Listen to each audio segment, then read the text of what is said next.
मेरे ग्रैंडफादर एक रिकॉर्ड लेकर आए, फिल्म जुगनू का था जी। जिसमें उन्होंने पहली मर्तबा रफ़ी साहब की आवाज़ सुनी। अच्छा।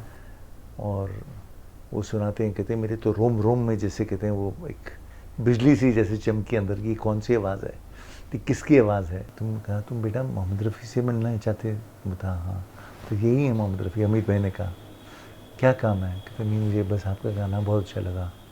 तो अच्छा, वेरी गुड वेरी गुड। चलो एक बार फिर से अजनबी बन जाए हम दोनों, चलो एक बार।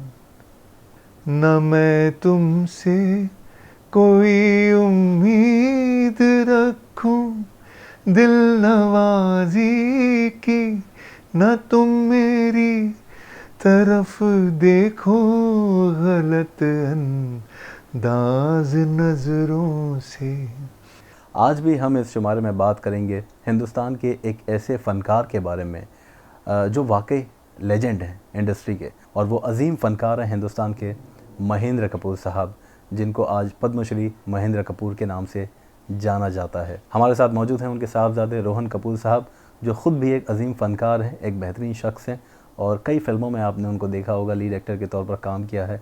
सबसे पहले रोहन कपूर साहब, हम इस्तकबाल करते हैं आपका। Thank you.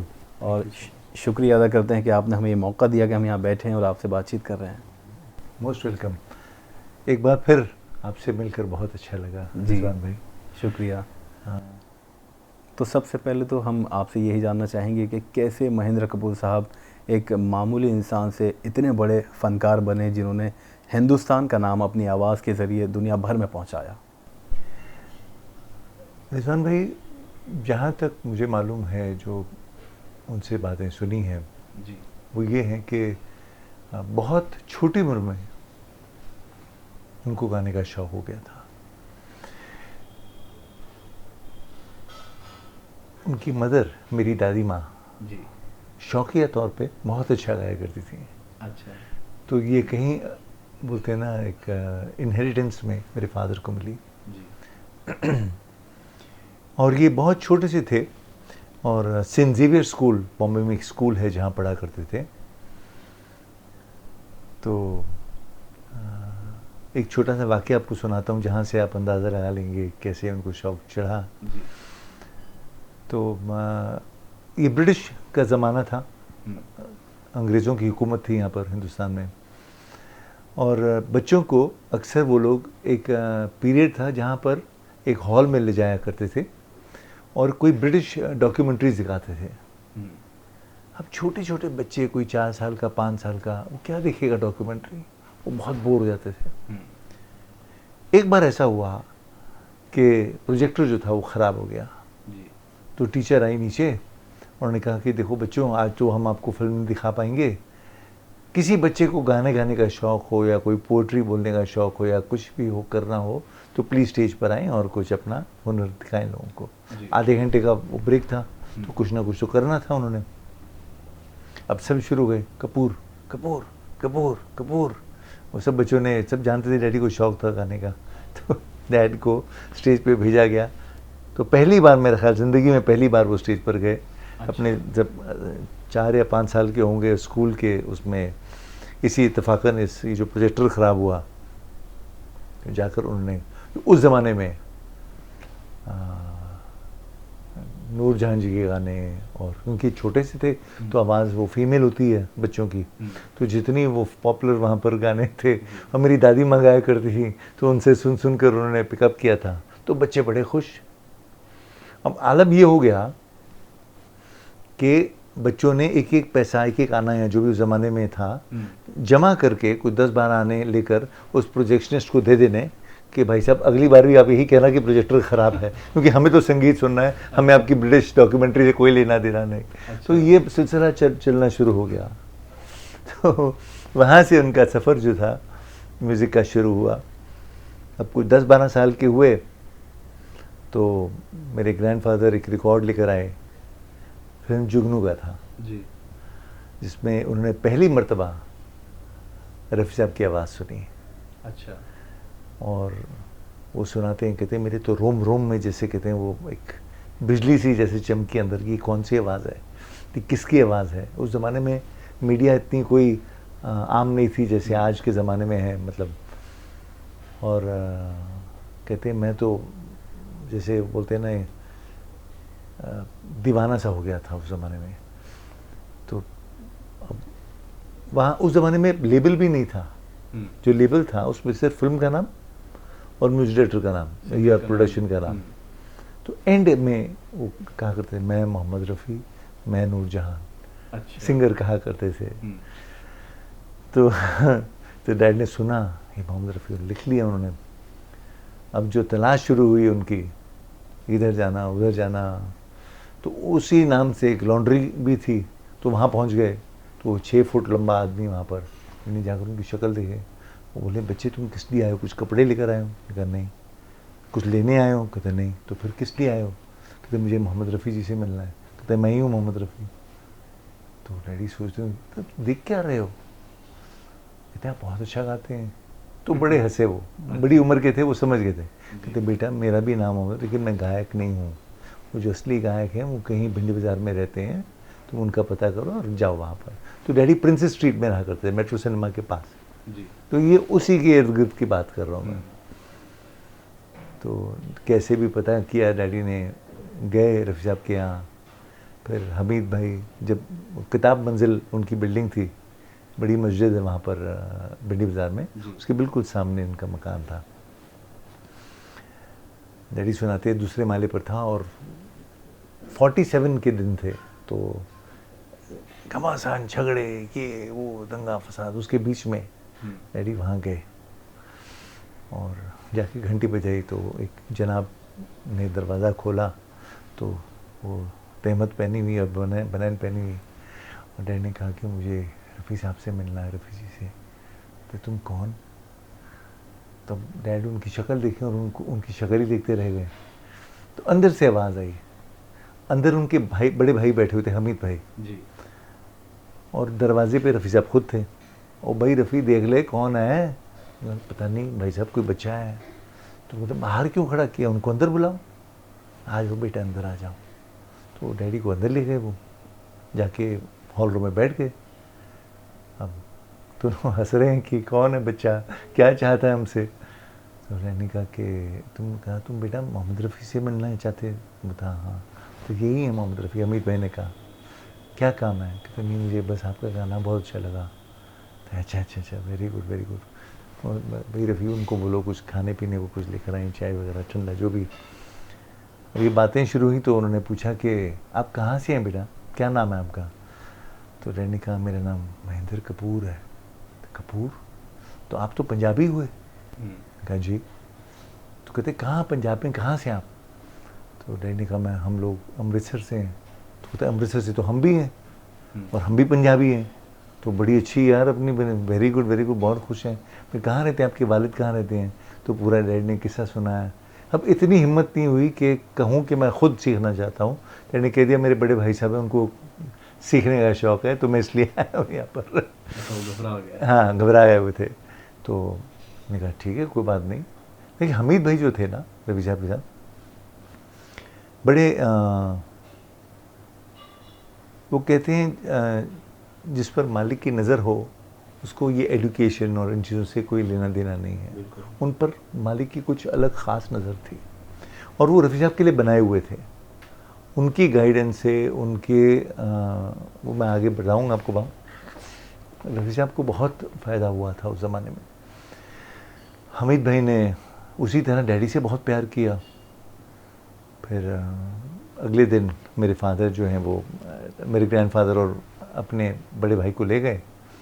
तो हमीद भाई ने कहा भाई रफ़ी चल चटाई उठा ते रख, थल्ले बाजा रख। अब इससे पहले कि रफ़ी साहब उठें डैडी दौड़े गए, वो चटाई बिछाई और बाजा लेकर रख दिया नीचे। तो हमीद भाई कहते हैं रुक जाओ रुक जाओ रुक जाओ। कहते हैं बड़ा भाई तो ऐसे ही बैठा हुआ है। ये सच्ची सच्ची बताओ बाबूजी, मेरे ग्रैंडफादर को कहा कि किसको शौक़ है?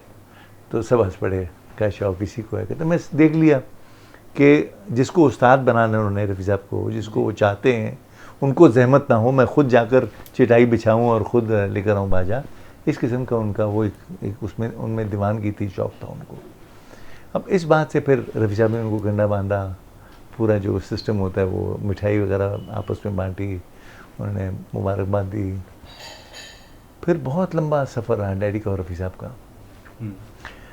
मैं कहूँ जैसे मैंने सीखा अपने फादर के साथ बार बार जाकर स्टूडियोज़ में, और म्यूजिशियंस और मतलब अच्छे अच्छे कंपोज़र्स को मिलकर कैसे सिखाते हैं, वो क्या चीज़ों पर अहमियत रखते हैं, और ये सब चीज़ें जो थी डैडी ने रफ़ी साहब के जैसे लाइक फादर एंड सन ऐसा। और रफ़ी साहब ने भी कोई पर्दा नहीं रखा उनसे।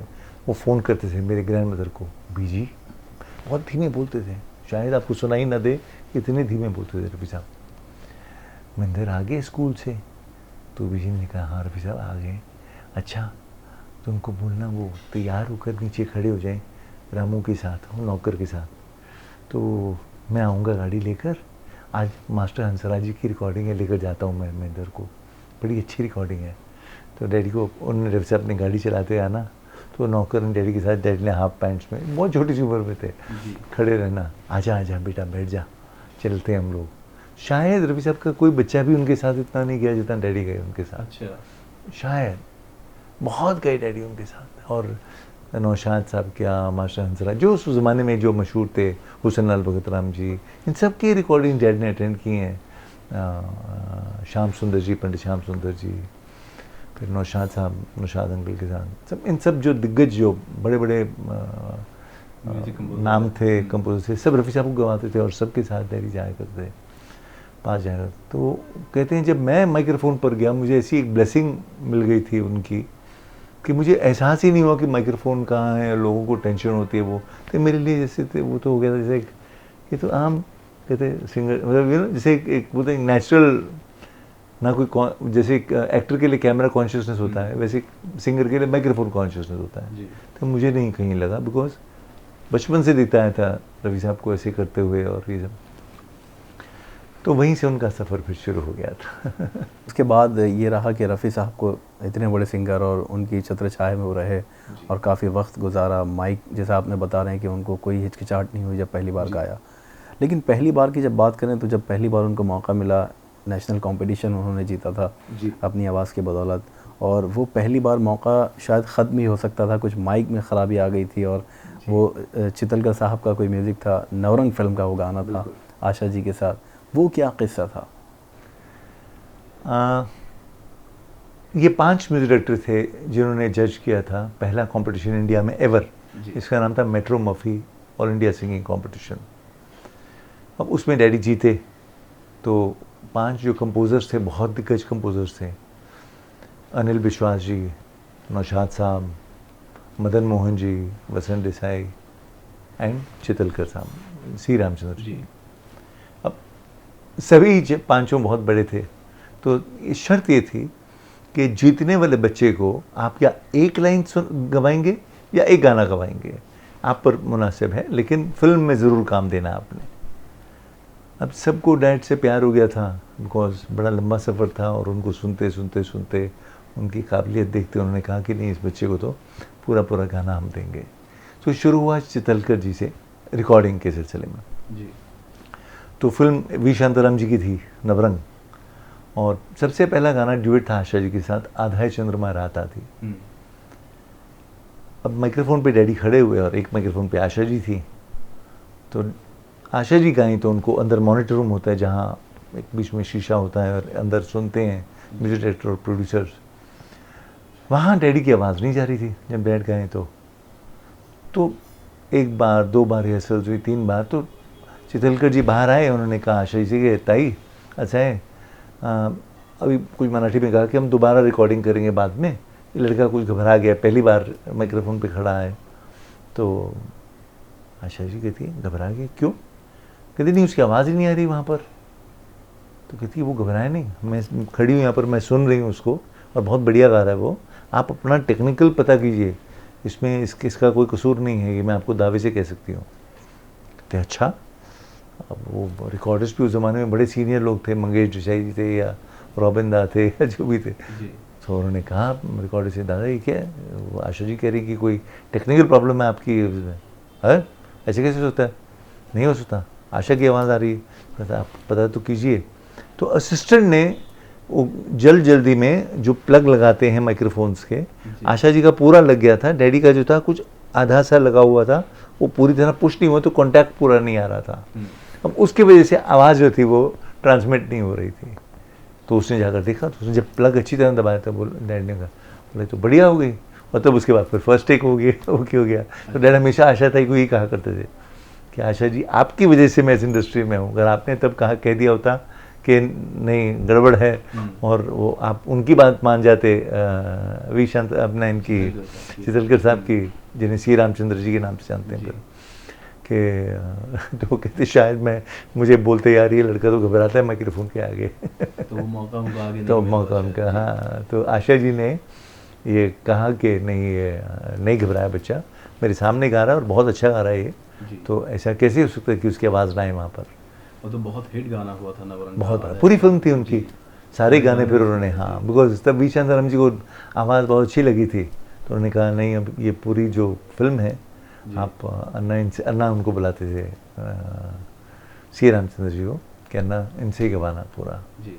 हाँ। उसके बाद तो ऐसा सिलसिला चला कि पीछे मुड़कर महेंद्र साहब ने कभी नहीं देखा। अच्छा, उस वक्त कुछ महेंद्र कपूर साहब कभी जिक्र करते थे कि क्योंकि एक से एक शानदार सिंगर मौजूद थे, मोहम्मद रफ़ी साहब तो थे ही, किशोर दा, मुकेश साहब, मन्ना डे साहब जैसे क्लासिकल नॉलेज रखने वाले, कहीं उसके बावजूद महेंद्र कपूर साहब ने अपनी एक अलग जगह बनाई। बहुत मुश्किल था क्योंकि म्यूज़िक इंडस्ट्री पर राज कर रहे थे ये दिग्गज। महेंद्र कपूर साहब एक नए सिंगर आए, उन्होंने लोगों के दिलों पे ऐसी छाप छोड़ी, ऐसी जगह बनाई कि आज तक याद हैं और याद करते रहेंगे उनको।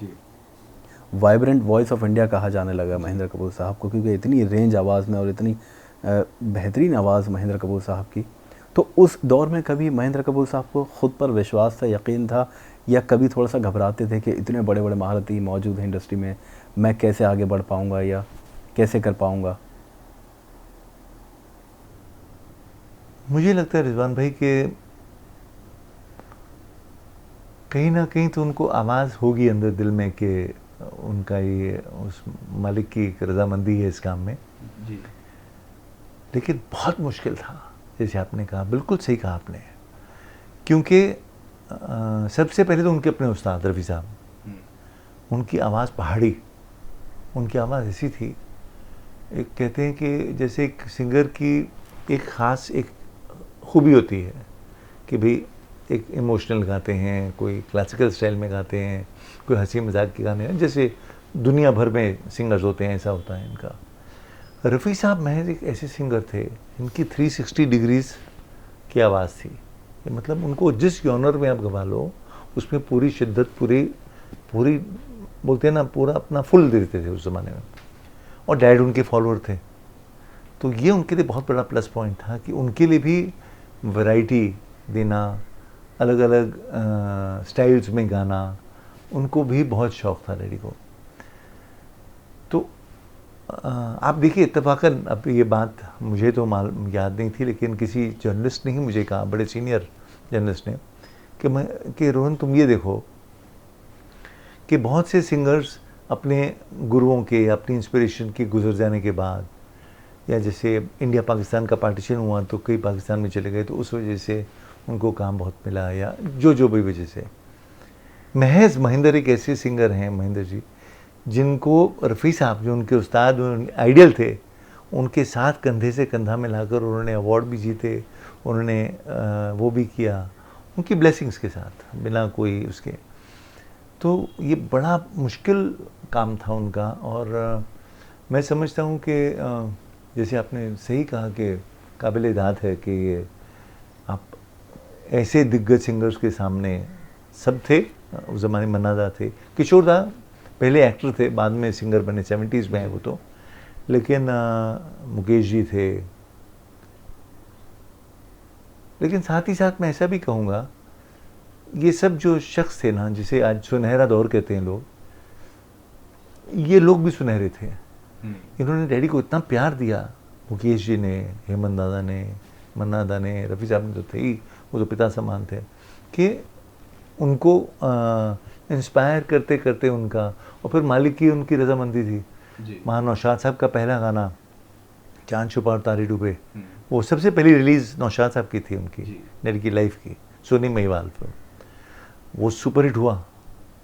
फिर उसके बाद कुछ महीने बाद नवरंग आ गई, अब वो भी सुपरहिट हो गई। फिर उसके बाद गुमराह, हमराज, फिर लाइन लग गई थी 8 फिल्मों की। फिर आप कहें कि उस मालिक की रजामंदी थी कि भाई होना था, तो उनका मुकाम बन गया, उनकी जगह बन गई, और बस फिर काम सिलसिला चलता रहा।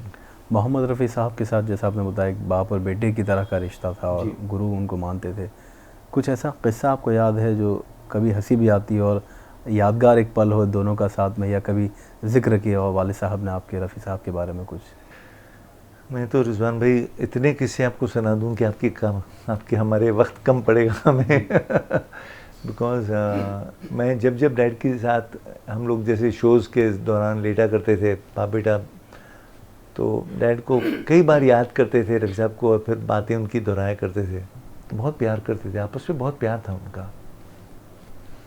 फिर जब 70s में किशोर दादा आए और एक ऐसा माहौल हो गया था कि इन लोगों का काम काफ़ी कम हो गया था, डैडी और रफ़ी साहब दोनों का ही काम, कमर्शियल काम जिसे कहते हैं हम लोग। तो तब भी अपना सुख दुख की बातें डैड के साथ शेयर करते थे, ऐसे ही जैसे एक अपने बेटे के साथ शेयर कर रहे हों। यार मिंदर, तेरा रफ़ी ख़राब हो गया।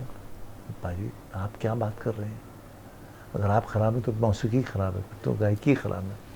नहीं यार, आप देखिए, कहना नहीं चाहिए लेकिन हकीकत है, रफ़ी साहब के अपने अल्फाज थे कि जो प्रोड्यूसर आकर मेरे पैर 10-10 बार पढ़ा करते थे, वो मुझे देखकर मुंह फेर कर चले जाते हैं यहाँ से। ऐसा क्यों? कहा वो उनकी फितरत है, जिस वक्त आपकी ज़रूरत पड़ेगी दोबारा उनको दोबारा आकर पैर छुएंगे आपके। वो ये यहाँ आप रफ़ी साहब, इससे आप अपने गाने बजाने का कुछ जोड़िए मत, वो अलग चीज़ है, ये अलग चीज़ है। अच्छा चलो गाना सुनते हैं जाकर मिलते हैं दोनों, फिर जाकर दोनों बैठकर गाने सुना करते थे अलग बदम हो गया। तो ये रिलेशनशिप जो है ये बहुत अलग थी।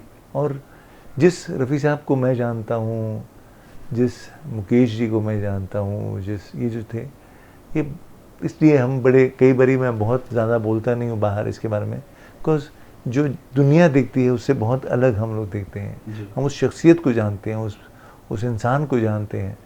नौशाद साहब जो एक फादर फिगर, जिन्होंने रफ़ी साहब को भी बहुत ज़्यादा तालीम दी इस इंडस्ट्री में रहने की, अखलाक की, तहज़ीब की। वो तहज़ीब की एक ऐसे गुरु थे कि मतलब शायद कभी दोबारा नहीं आएंगे इस दुनिया में ऐसे लोग। नौशाद साहब बहुत बहुत ज़मीन से जुड़े हुए, बहुत अपने काम में स्ट्रिक्ट, लेकिन इंसानियत में उनसे बेहतर शायद आपको इंसान को मिल जाए, इतने अच्छे थे वो। जी, एक बहुत मिसअंडरस्टूड बात है लोगों के बीच में, जैसे रफ़ी साहब और महेंद्र कपूर साहब ने पूरी ज़िंदगी में एक ही गाना साथ गाया है आदमी फ़िल्म का, और वो भी बहुत शानदार, बहुत हिट गाना रहा कि वो तलत महमूद साहब ने रिकॉर्ड किया। लोग समझते हैं कि महेंद्र कपूर साहब गाना चाहते थे, लेकिन पिछली बार भी जिक्र हुआ था तो आपने क्लियर किया था कि ऐसा नहीं था। महेंद्र कपूर साहब इतने सीधे आदमी थे कि तलत साहब से पहले इजाज़त ली जाके। वो क्या किस्सा था वो, क्योंकि लोगों तक पहुँचनी ज़रूरी है बातें। देखिए ऐसा था कि ये गाना रिकॉर्ड हुआ था ओरिजिनल रफ़ी साहब का और तलत साहब का साथ में। उस ज़माने में तलत साहब की आवाज़ थोड़ी इसलिए बिकॉज उनकी तबीयत ठीक नहीं थी। रफ़ी साहब की पहाड़ी आवाज़ थी और डैडी और रफ़ी साहब की आवाज़ें मिलती थी, तो दोनों ने प्रण किया हुआ था हम लोग साथ में कभी गाएंगे नहीं। ये रफ़ी साहब का ही आदेश था कि महेंद्र, हम गुरु चेला हैं, हम बाप बेटा हैं, लोग हमसे लड़वाएंगे, कुश्ती लड़वाएंगे, तो हम नहीं करेंगे बेटा ये। डैडी का ठीक, जैसे आपने आदेश दिया। तो उन्होंने कभी गाना साथ में नहीं गाया। अब ये जब गाना रिकॉर्ड होकर चेन्नई गया, मद्रास, जहाँ पर शूटिंग चल रही थी साउथ में, तो ये किस्सा मुझे मनोज जी ने हाल ही में दोबारा सुनाया। कहते हैं रोहन, बहुत से लोग तोहमत देते हैं मुझे कि आपने तलत साहब की आवाज़ निकलवा कर महेंद्र जी की आवाज़ उसमें डलवाई। बेटा ये गलत है। कहते ये सबका ही एक मिला जुला वो एक डिसीजन था कहते हैं जब टेप आई तो वो बड़े बड़े स्पीकर्स पे सबके लिए सेट पर सुनाई जाती थी। तो कहते मुझे तो बुरा लगा ही, बिकॉज कमर्शियल सिंगिंग जहाँ होती है वहाँ एक सिंगर जब गाता है तो उसकी आवाज़ से एक एक्टर की पर्सनैलिटी को बहुत फ़र्क पड़ता है। तो वहाँ रफ़ी साहब की आवाज़ जो थी बहुत पहाड़ी, बहुत स्ट्रॉन्ग थी। और वो जंक्शन एक ऐसा था जहाँ दिलीप साहब और मनोज जी का, कि वहीदा जी जो थी हीरोइन, और वो दोनों की बिलवड थी, कुछ ऐसा कुछ ट्रायंगल था, लव ट्रायंगल था। और एक ऐसा जंक्शन है जहाँ दोनों की इक्वालिटी में बहुत ज़रूरत थी आपस में, और वहाँ तलत साहब की आवाज़ साथ नहीं दे पा रही थी। तो सब ने कहा कि यार ये गड़बड़ है, ये गाना दोबारा रिकॉर्ड होना चाहिए। अब दोबारा रिकॉर्ड होना चाहिए तो बड़ा लंबा प्रोसेस है। तो उन्होंने नौशाद साहब से कहा, प्रोड्यूसर डायरेक्टर ने, मनोज जी ने तो रिफ्यूज़ कर दिया। उन्होंने ये नहीं कहा कि किससे गवा, उन्होंने कहा कि ये ठीक नहीं रहेगी मेरे लिए आवाज़ तलत साहब की। हालांकि वो तलत साहब को बहुत से गाने गाए तलत साहब ने उनके लिए, मनोज जी के लिए भी, और बहुत चाहते थे। इसमें कोई पर्सनल किसी के ख़िलाफ़ वो नहीं था, लेकिन उस सिचुएशन को नज़र रखते हुए और आवाज़ों की वो जो एक टेक्सचर होता है आवाज़ का, तलत साहब की ब्यूटीफुल सिल्की आवाज़ थी, गज़लनुमा आवाज़ थी उनकी, ना कि एक वीर रस जिसे कहते हैं, उस किस्म की आवाज़ नहीं थी उनकी।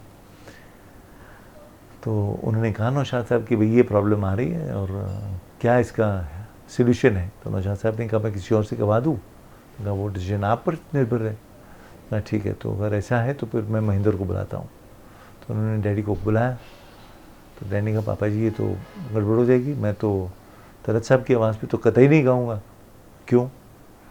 तो उन्होंने कहा कि क्योंकि मैं इनके गाने गाता रहूँ कॉलेज में और मैं इनसे बहुत प्रभावित हूँ। मैं उनको, और उन्होंने बहुत प्यार मेरे साथ हमेशा किया है, और मैं तो उनको एक आइडियल, एक बड़ा मानता हूँ। ये मेरे लिए घोर पाप होगा अगर मैं इनकी आवाज़ पर अपनी आवाज़ डब करूँ किसी भी से। आप दूसरा गाना बना दीजिए, मैं गा दूँगा। कि नहीं महेंद्र, उसके लिए वक्त नहीं है, पूरा यूनिट चेन्नई में वेट कर रहा है। तो आप एक काम करें बेटा, आप कैसे चाहते हैं, एक काम करता हूँ मैं। देखिए ये नौशाद साहब का बड़प्पन था, उन्होंने डैडी को गाइडेंस दी। उन्होंने कहा कि महेंद्र अगर तलत साहब आपको इजाज़त दें तो आप कंफर्टेबल रहेंगे। तो डैडी ने कहा पापा जी अगर आप कहते हैं और अगर तलत साहब इजाज़त देंगे तो शायद फिर मैं कंफर्टेबल रहूँगा, तो मैं भी करता हूँ। तो तलत साहब को फ़ोन लगाया, तो कहा तलत मियाँ ऐसा ऐसा हुआ है, तो महेंद्र को मैंने कहा है गाने के लिए, लेकिन वो नहीं गा रहा क्योंकि आपकी आवाज़ है, और वो कहता है कि मैं तलत साहब की आवाज़ के ऊपर अपनी आवाज़ कभी नहीं गाऊंगा। तो तलत साहब ने कहा महेंद्र जी को फ़ोन दीजिए आप।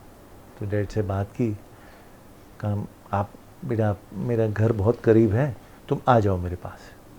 तो डैड गए उनके पास, एक कप चाय पियेंगे साथ में।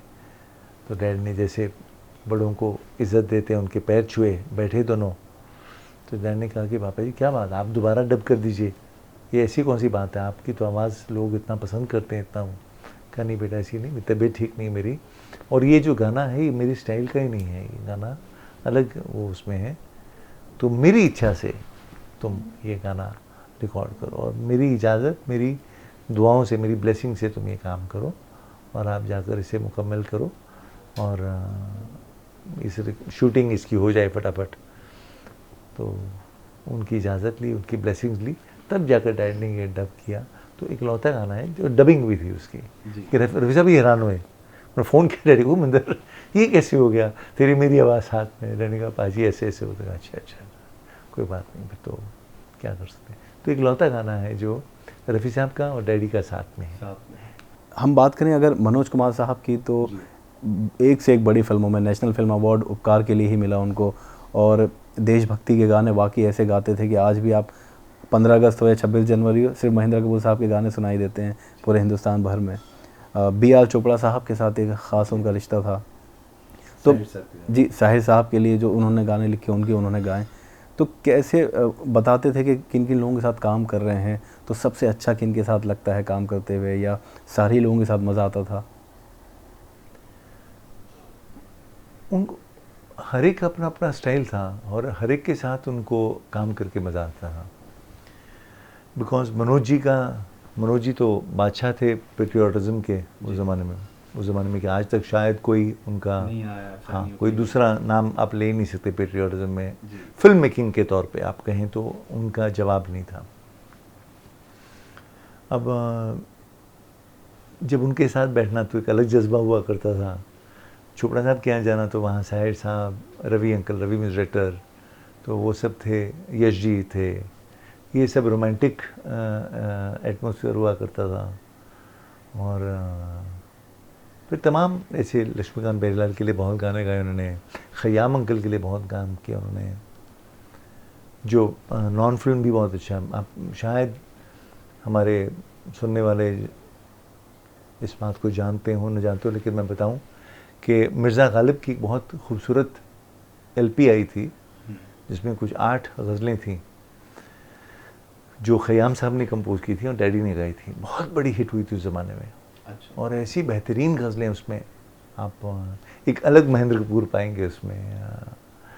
तो सबके साथ उनको काम करके, और खयाम साहब बहुत प्यार करते थे डैड से, अब सबके साथ काम करके उनका अलग अलग क्या बोलते हैं एक्सपीरियंस था, सबके साथ प्यार था। और उस ज़माने में सबसे बड़ी जो अहमियत थी वो लोग आपकी विनम्रता। देखिए सिंगर्स तो आप सही माने में जो वो कहा करते थे कि ये तो उसकी नज़र होती है। बिल्कुल। किसी भी कला में जब तक उसकी नज़र ना हो वो कलाकार बन ही नहीं सकता। लेकिन आप क्या करते हैं इसके, आपकी विनम्रता, आपकी ज़मीन से जुड़े हुए रहना, आपका इस बात को कबूल करना, इस बात को रियलाइज़ करना कि ये उस मालिक की नवाजिश है, उसकी रहमत है ये।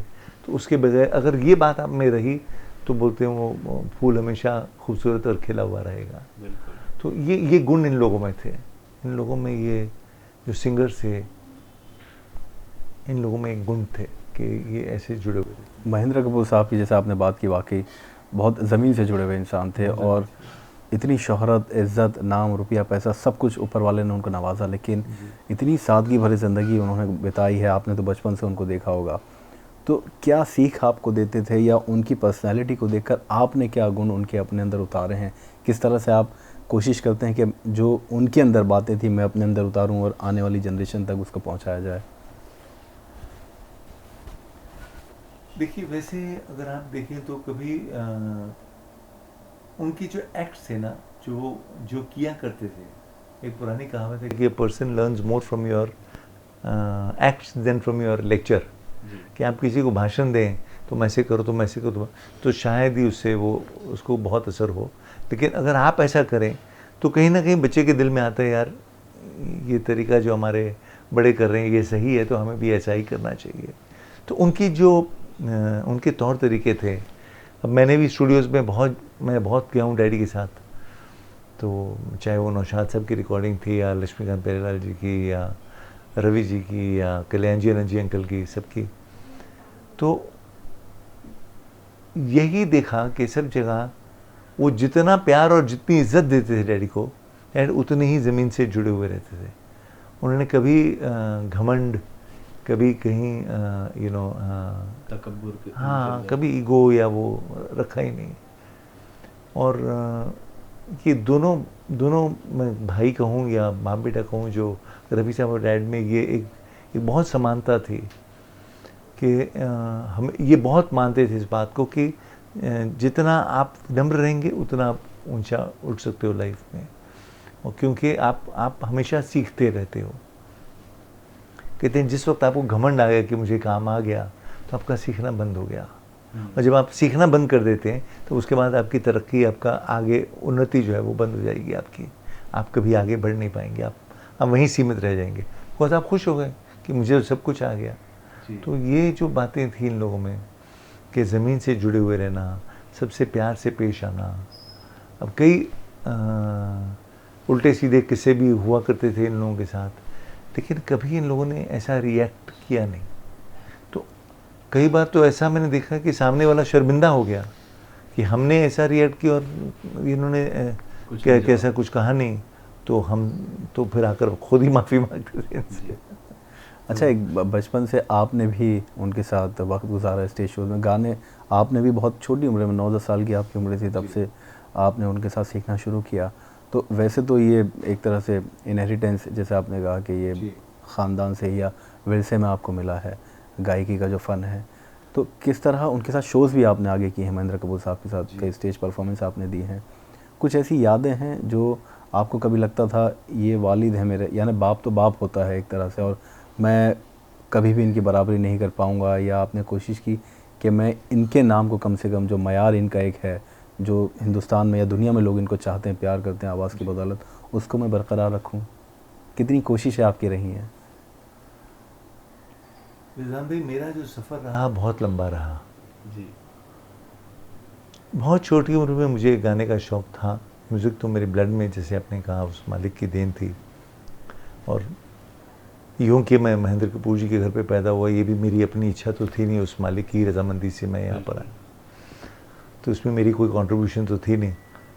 लेकिन हाँ, उसके बाद जब मेरे वालिद ने देखा कि मुझे गाने का शौक़ है, उन्होंने मुझे एक अच्छे उस्ताद पंडित तुलसीदास शर्मा जी, वो बड़े गुलाम अली खान साहब के पट्टे शिष्य थे, और तानपुरा जैसे आप देख रहे हैं, इसे मिलाने का तरीक़ा उनसे अच्छा शायद हिंदुस्तान में किसी का वो, बिकॉज गुलाम अली खान साहब तब गाया करते थे जब तुलसी जी तानपुरा मिलाते थे उनके लिए, तो वो कहा करते सब लोग दूर हटो, तुलसी आप तानपुरा मिलाकर मुझे दो, तब मुझे ऐसा सुकून मिलता है, मुझे ऐसा लगता है कि मैं, तो उस दर्जे के वो टीचर थे। लता जी ने डैडी को भेजा था, लता जी ने डैडी से कहा था कि महेंद्र भैया ये बहुत अच्छे टीचर हैं और बहुत अच्छे उस्ताद हैं, और आप, क्योंकि डैडी पटियाला घराना को बहुत फॉलो करते थे, गुलाम अली खान साहब का, तो उनसे भी मुझे मौका लगा। लेकिन तब मैं बहुत छोटा था, तब मैं 8-9 साल का था, तो उनसे सीखा, कुछ अदब सीखे क्लासिकल म्यूज़िक के। फिर छोटे इकबाल जी एक हमारे उस्ताद रहे, वो भी बहुत अच्छे, वो कंपोज़र थे पहले फिल्मों में, फिर उसके बाद उन्होंने सिखाना शुरू कर दिया था बच्चों को, उनसे सीखा मैंने। लेकिन साथ ही साथ क्या हुआ कि मुझे जब मैंने स्कूलिंग ख़त्म की, तो कॉलेज से पहले एक 6-7 महीने का वक्फ़ा आता है जब बच्चे फ्री होते हैं। तो कहने को मेरे फादर बड़े खुश मिजाज के, बड़े हैप्पी गो लकी थे, लेकिन साथ ही साथ डिसिप्लिन में बहुत सख्त थे वो। अच्छा। मैंने कहा कि आपको वक्त बेटा ऐसे फालतू में लोगों के साथ घूमते फिरते मैं बर्दाश्त नहीं कर पाऊँगा, तुम ये बताओ तुम करना क्या चाहते हो, मैं तुम्हें वहाँ पर तुम्हारी हेल्प कर सकूँ अगर, तो अच्छा रहेगा। तो मैंने कहा मैं किसी अच्छे डायरेक्टर के साथ असिस्टेंट रखना चाहता हूँ, मुझे फिल्म से बहुत लगाव है। तो कहते हैं किससे? तो मैंने कहा 2 ही नाम थे, या यश जी या मनोज कुमार जी। यश जी के यहाँ सिलसिला हो नहीं सका, लेकिन उसके बाद मनोज जी के यहाँ जब गए हम लोग, तो मेरी ऑफ कोर्स टॉप प्रायोरिटी तब मनोज जी थे, तो मनोज जी ने तो साथ ही में गले लगा लिया, और उनकी फिल्म अब शुरू ही हुई थी दिलीप साहब के साथ, क्रांति। तो क्रांति में मैं उनका 19वां असिस्टेंट था। अच्छा। कि बहुत बड़े ग्रैंडियर की फिल्म थी वो, और इतने आर्टिस्ट थे उसमें कि उतने असिस्टेंट्स की ज़रूरत थी, लेकिन मैंने इतना कुछ सीखा उसमें, बिकॉज मैं क्लैपर बॉय भी था, मैं कंटिन्यूटी भी लिखता था, और बड़े बड़े दिलीप साहब को, शशि कपूर जी को, मनोज जी को, हेमा जी को, सबको, प्रवीण भाभी जी को, सबको दिखाया लाइव परफॉर्म करते हुए कैमरा में, कैसे मनोज जी उनको सीन समझाते थे, कैसे उन्होंने परफॉर्मेंसेस की हैं। तो वो सब देखते हुए फिर धीरे धीरे मैं, मुझमें वो एक जो एक्टर का वो जो एक वो था जज्बा जागा, तो फिर मैं खुद ही जाकर मैंने पता किया कि मैं थिएटर करता हूँ, और थिएटर करता हूँ तो मैंने शफ़ी इनामदार करके बहुत अच्छे डायरेक्टर थे और एक्टर भी थे, वो बहुत फिल्मों में काम किया उन्होंने, तो उनके साथ थिएटर करना शुरू किया मैंने। तो कुछ साल थिएटर किया, और उसी थिएटर के नतीजे से यश जी ने मुझे देखकर फासले में हीरो लॉन्च किया था। उन्हें एक नए लड़के की तलाश थी, और उन्हीं के सीन्स उन्होंने देखे जब शफ़ी भाई के जो प्लेज मैंने किए थे, तो फिर उसमें सिलसिला, तब मेरे म्यूज़िक को एक गैप पड़ गया था। तो कई लोग मुझे पूछते हैं, अरुण भाई आपने फिल्मों में गाना क्यों नहीं? तो मैंने कहा मैं तो एक्टिंग में चला गया था, फिर उसके बाद गाना तो था ही मेरे साथ, फिर लव 86 की, ईमानदार की, संजय दत्त और मेरी, फिर मेरा नसीब, बहुत सी फिल्में की। हाँ, लेकिन म्यूज़िक जो था मुझे हमेशा मुझ में था ही था। और फिर एक ऐसा दौर आया 80s में, जब ये ऑर्गेनाइज इंडस्ट्री नहीं थी, फिल्म इंडस्ट्री जो थी उठ पटांग, कोई बिल्डर बन गया, प्रोड्यूसर, कोई ये बन गया, वो बन गया, तो कुछ माहौल कुछ बदल सा गया था। तो मेरा तवज्जो जो था वो फिल्मों से हटकर म्यूज़िक की तरफ ज़्यादा बढ़ गया जी। और मैंने डैडी को कई ऑर्गेनाइजर्स आए डैडी के पास कि महेंद्र जी रोहन कितना अच्छा गाते हैं, तो आप क्यों ना उनको शो पे ले आइए। तो डैडी ने मुझे पूछा तुम चलोगे दोबारा। अब वो बीच में वक्फा तो पड़ा था, ये मैंने कहा क्यों, मैं कोशिश करता हूँ। तो फिर मज़े की बात यह है कि डैड ने अपने जीते जी मुझसे बहुत कम अपने गाने गवाए, ज़्यादा रफ़ी साहब के, मुकेश जी के, अच्छा। इनके। हाँ, तुम वो गाना गाओ एस डी बर्मन का, उनको बड़ा फेवरेट, बहुत शौक़ था एस डी सचिन दा का, रफ़ी साहब के गानों का। तो और बहुत पसंद, बहुत डांट देते थे लोग, प्यार करते थे। तो फिर एक फादर एंड सन का, फिर जो मॉडर्न गाने हैं उस ज़माने के रिलीज़ हुए गाने, वो गाना गाता था मैं स्टेज पर। तो फादर एंड सन का एक बहुत खूबसूरत सा एक ड्यूओ बन गया था। तो अनगिनत शोज़ किए हम लोगों ने ऑल ओवर द वर्ल्ड, हाँ साथ में, US, UK, all over the world लोग, South Africa, East Africa, India तो किया ही है बहुत जी। बस उस मालिक की दिया से है। तो एक बात अगर मैं जानना चाहूँ, मतलब एक छोटे से कम अल्फाजों में आप अगर कहना चाहें कि as a father Mahendra Kapoor साहब जो एक पर्सनैलिटी थे, आपने क्या सबसे अच्छी बात, वैसे तो सारी बातें बहुत अच्छी थी उनकी और जिस तरह से अपनी ज़िंदगी उन्होंने बिताई है या आपको सीख दी होगी, लेकिन आपको क्या ऐसा सबक आपने लिया कि मैं इसको कभी नहीं भूलूँगा?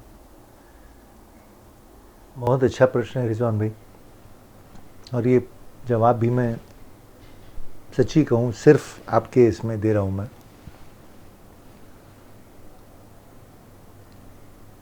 कि ताउम्र काम करते रहे वो। अब विनम्रता एक तरफ, ये सब बातें एक तरफ, लेकिन जो सबसे एज एन आर्टिस्ट जो सबसे बेहतरीन बात मेरे फादर की ये थी कि अपनी ज़िंदगी की आखिरी सांस तक वो स्टूडेंट रहे, और बार बार मुझे भी ये कहा करते थे कि म्यूज़िक एक इतना बड़ा समंदर है, इतना बड़ा सागर है, इतना मतलब आप जहाँ तक देखेंगे, नज़र डालेंगे, वहाँ कभी ख़त्म नहीं हो पाएगा, इतना बड़ा सागर है। तो इससे जितना आप ले सकें आप लीजिए और अपने आप को ग्रो कीजिए।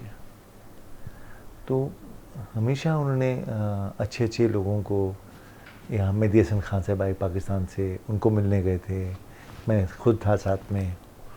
तो बट उनकी ये बहुत खूबी थी कि उन्होंने कभी ये बात नहीं करनी कि खान साहब ये मतलब कमर्शियल जो बातें होती है ना, कि आपने इस फिल्म में गाया या ये गज़ल गाई या ये गाए, उनकी हमेशा जो तवज्जो, जो उनका ख्याल था हमेशा आर्ट की तरफ था।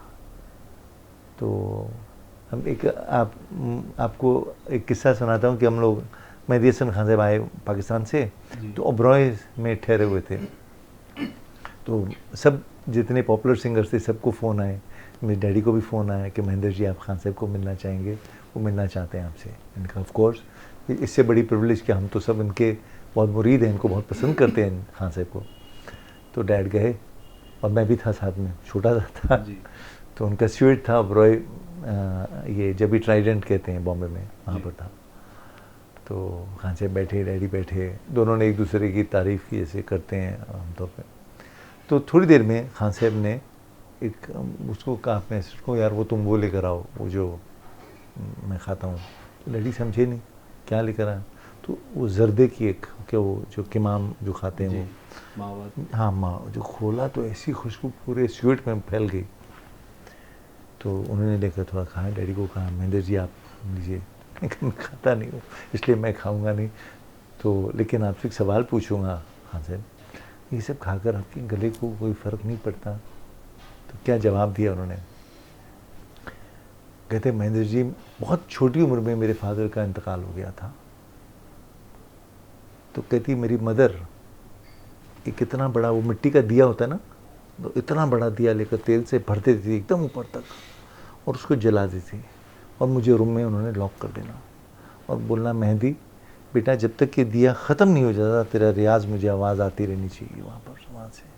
तो खिड़की में वो दिया होता था जहाँ से माँ की नज़र भी पड़ सकती है, रूम में से आवाज़ आ रही है, मैं जैसे नजर।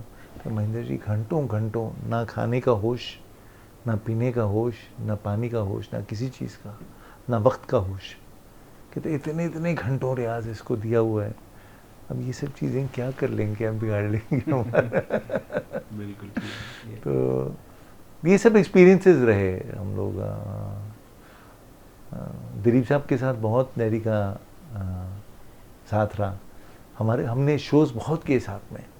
डैड को दिलीप साहब को डैड से बहुत प्यार था। उनके जो छोटे भाई थे दोनों, आसन असलम, वो डैड के साथ उनके अंजुमन इस्लाम के थे, और डैड जो थे वो जेवियर्स के थे। तो डैड बड़े अच्छे एक्टर थे थिएटर में, तो वो आया करते थे डैडी के प्लेस देखने, तो उनकी दोस्ती हो गई। तो उन्हें डैडी से मिलाया दिलीप साहब को कॉलेज के दिनों में। फिर उसके बाद डैडी ने जब उनके लिए गाने गाए, गोपी में पहले शुरू किया, फिर उसके बाद तमाम फिल्मों में गाने गाए उनके साथ, तो बहुत प्यार हो गया था दिलीप साहब का डैडी के साथ। और चल मिंदर यार चलिए ऐसी शोज़ करके आने होते फलाने, इसके लिए, ये कॉज के लिए, उस कॉज के लिए। और डैडी को बड़ा मज़ा आता था, चलो पाजी। तो तीनों गाड़ी में बैठना। एक करीम लाला हुआ करते थे मुंबई के, वो बड़े अच्छे मित्र थे यूसुफ साहब के। वो आगे उन्होंने बैठ जाना, शेवले गाड़ी, पीछे यूसुफ साहब ने डैडी ने बैठना, और बहुत शोज़ करने। फिर उसके बाद फ़ॉरेन के शोज़ में मैं भी शामिल हुआ करता था, जो हम लोग इकट्ठे किया करते थे। तो हर पल एक एक्सपीरियंस था, हर पल एक इंस्टीट्यूट था। बहुत कुछ सीखने को मिला। और आपस में ऐसा नहीं कि सिर्फ सिंगर्स से मैं सीखने की बात कर रहा हूँ, अलग अलग लोगों से, शख्सियत से अलग अलग चीज़ें सीखने को मिलती थी, जो आप कहीं भी लागू करो लाइफ में तो आपको हेल्प करती हैं। तो ये मेरे फादर की बहुत बड़ी प्लस पॉइंट थी कि वो हमेशा अपने आप को एक स्टूडेंट समझते थे, हमेशा सोचते थे कि हर बंदे से कुछ सीखने को मिलता है, ये बात आप में हमेशा ज़िंदा रहनी चाहिए जी। तो वही उस पर आप भी फॉलो करते हुए ज़िंदगी। अच्छा, इस कमरे की बात करें, ये यहाँ पर रियाज़ किया करते थे महेंद्र कपूर साहब, काफ़ी वक्त गुजारा है, और हम लोग तो खुशकिस्मत है कि उस जगह पर बैठे हैं। उस मंदिर में संगीत के जो महेंद्र कपूर साहब ने बनाया था, ये वही तानपुरा है जिसको इस्तेमाल करते थे।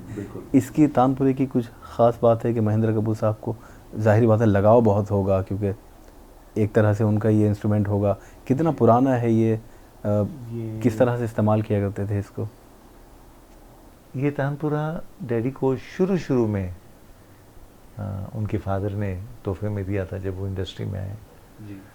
और उनके उस्ताद थे अब्दुल रहमान खान साहब डैडी के, तो उन्होंने इसकी तालीम दी डैडी को कि कैसे मिलाया जाता है। 4 सुरों का होता है जी। शरद जो सबसे पहला, सा प सा ऐसे करके उनका होता है, और बहुत खूबसूरत इंस्ट्रूमेंट है। और डैड इसी पे रियाज़ करते थे, उन्होंने कभी हारमोनियम पे रियाज़ नहीं किया जी। हारमोनियम पे लाइट गाने, जो कुछ गज़लें गानी हो, नॉन क्लासिकल गाने गाने हो, लेकिन उन्हें बहुत शौक़ रहा अलग अलग तमाम। उनको ये था कि मैं बस सीखूं, लोगों से ज्ञान प्राप्त करूं, लोगों से इल्म प्राप्त करूं, बिकॉज वो सेल्फ मेड थे। मेरे ग्रैंडफादर तो टेक्सटाइल्स के थे, उन्हें तो म्यूज़िक लाइन से कोई लेना देना था नहीं जी। और वो अमृतसर के थे। वो तो डैडी 3 महीने के थे जब वहाँ अमृतसर से बॉम्बे आए। तो सब कुछ जो है, ये पूरा जो खड़ा किया है, ये उनकी खून पसीने की कमाई, उनकी मेहनत, उनकी जो ईमानदारी, उनका एक बोलते ना, उसमें से बना हुआ है जी। तो उसमें इनका तो बहुत बड़ा हाथ है, क्योंकि इसी के ज़रिए वो सुबह रियाज़ करते थे। और रफ़ी साहब के साथ भी जब वो बैठते थे तो रफ़ी साहब भी तानपुरा ही बजाया करते थे जी। और तानपुरे पर ही रियाज़ करते थे, बिकॉज सही स्वर की गान, सिर्फ सा और पंचम है इसमें, और एक षडज का एक नोट होता है इसमें, जो नीचे खर्ज का जैसे कहते हैं हम लोग। तो इसी के साथ रियाज़ करते थे और अपना सुर मिलाते थे। स्वर साधना जिसे कहते हैं जी। वो इसी इंस्ट्रूमेंट के साथ की जाती है जी। एक दरख्वास्त है एक तरह से कि महेंद्र कपूर साहब के वैसे तो सारे ही गाने लाजवाब हैं, एक से बढ़कर एक है, लेकिन जो नाजरीन को, और मुझे ही बहुत ज़्यादा पसंद है, वो गुमराह फिल्म का चलो एक बार फिर से। तो अगर आप थोड़ा सा गुनगुना दें अपनी आवाज़ में, क्योंकि नाज़रीन आपकी भी आवाज़ सुनना चाहते हैं। ज़रूर।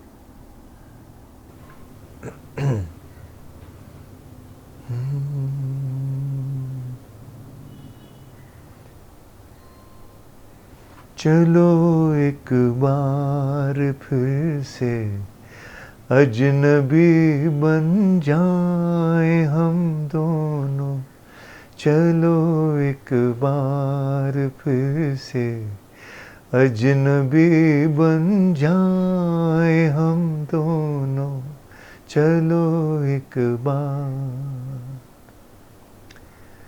न मैं तुमसे कोई उम्मीद रखूं दिल नवाजी की, न तुम मेरी तरफ देखो गलत अंदाज नजरों से, न मेरे दिल की धड़कन लड़खड़ाए मेरी बातों से, न जाहिर हो तुम्हारी कश्मकश का राज नजरों से, चलो एक बार फिर से अजनबी बन जाए हम दोनों, चलो एक बार। वाह, बहुत खूब। और वाकई आवाज़ आँख बंद करके सुनी जाए रोहन कपूर साहब की तो ऐसा महसूस होता है कि वाकई महेंद्र कपूर साहब गा रहे हैं। ये जादू है रोहन कपूर साहब की आवाज़ का और महेंद्र कपूर साहब की आवाज़ का। और बहुत शुक्रिया सर, आपने इतना वक्त हमें दिया और इतनी अच्छी बातें बताई हैं महेंद्र कपूर साहब के बारे में। हम तहे दिल से आपके शुक्रगुजार हैं। Thank you so much Rizwan भाई। आप जब जब आएंगे, जब जब मुझे याद करेंगे, मैं हाजिर हूँ आपके लिए। आप भाई हैं छोटे, जब आप आए जी। बहुत शुक्रिया। बहुत खुशी।